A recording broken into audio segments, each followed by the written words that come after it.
عالمگیر خان ترین کی میت کے پاس سے ایک تحریر ملی ہے جس میں انہوں نے خودکشی کی وجوہات سے پردہ اٹھایا ہے اور انہوں نے بتایا ہے کہ میں زندگی سے بہت پیار کرتا ہوں۔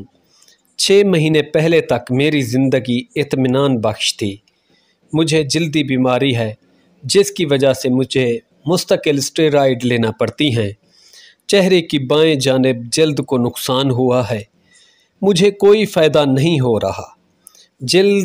چہرے کی جلد کو نقصان پہنچ رہا تھا، آنکھیں متاثر ہوئیں، پڑھنا تک بند کر دیا۔ کمر درد کے باعث رات کو نیند کی گولیاں کھانا پڑیں۔ بھرپور زندگی گزاری، ڈاکٹروں کے چکر نہیں لگانا چاہتا۔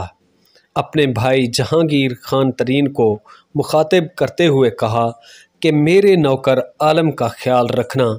میرے ملازم نے ساری زندگی میری خدمت کی، اس کو پولیس پریشان نہ کرے۔ عالمگیر ترین کی لاش سے ملنے والے اس خط میں یہی آخری الفاظ تھے: جگہ جی لگانے کی دنیا نہیں ہے، یہ عبرت کی جا ہے، تماشا نہیں ہے۔